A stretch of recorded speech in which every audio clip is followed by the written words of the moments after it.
Hey guys, Jason Murphy here. Just had some thoughts as I'm driving, and just so you know, what I do here is I connect my iPhone to a clip that I bought with it from the Apple Store, and I clip it to my visor, and while I'm driving I shoot these videos. So if you'll notice, I'm not really making eye contact with the camera, and I'm a little out of frame, but that's alright. So, one thing I wanted to talk about today is all the rage around online transparency. And, I kind of got the idea when I was clicking around on Twitter today, and I clicked on a link from Andy Beal. And a lot of people credit Andy with being one of the first, if not the first and most well-known online reputation manager.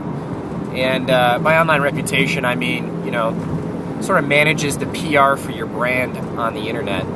And Andy's been talking about online reputation for a long time. He's had several blogs and books written on the topic. And although it's a very popular concept, it's actually just a core value in human nature. And so that's why I'm fascinated that people continue to consume information to help them understand how to have a better online reputation. Now, I can understand the phone slipping here. I can understand the tools part of it, and how do you get to the components, and how do you use the data that you pull from these components to get better. And I think that's where a lot of Andy's consulting comes into play.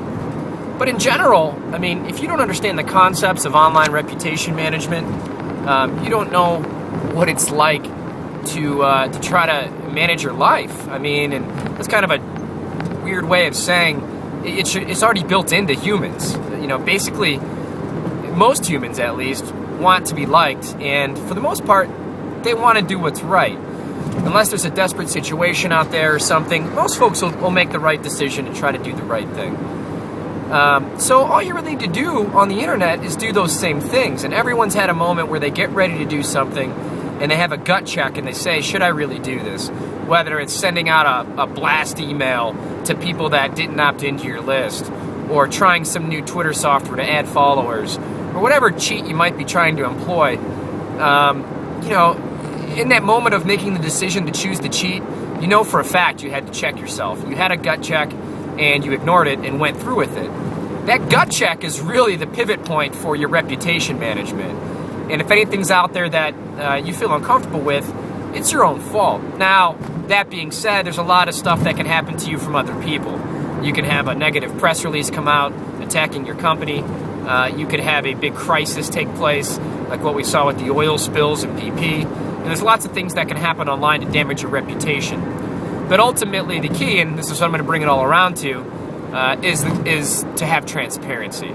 And if you're a brand that has transparency, the first thing that you can do when confronting negative PR or online PR is to fess up to it and start to negotiate the details in a logical manner and work through questions and provide answers that are human and not something that came out of a legal or a PR lab.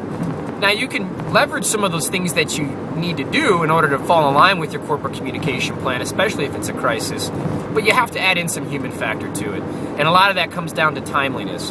You have to be transparent with your thoughts. A lot of online reputation management and transparency, to me, it seems a little bit like elementary mathematics, where when you got a test and you wrote in an answer to a math question, you had to show your work. You had to show people that you came up with the answer, and you got to show them the path that you took to get to that answer. And I think that with a lot of crisis and things that happen to companies on the internet, the companies that do it well, they handle each question, each concern one-off and in almost a real-time fashion. And you can see this by looking at certain companies' Twitter streams. I think that Direct Shoe Warehouse is a good example of this. There are lots of others, but they answer shipping concerns and they get on top of customer service issues rather quickly. That is the key to online reputation management. So let's review. One, I started talking about transparency and why that's important. That led to me talking about reputation management, and I cited some references to blogs that Andy Beal and other consultants have written. You can check those out or Google online reputation management if you're not familiar. And finally, make sure that you're transparent and always remember to show your work. Thanks. This has been Jason Murphy. Please feel free to visit my website, jasonmatthew.com or jasonmatthewmurphy.com for more information and ways to contact me. Thanks again.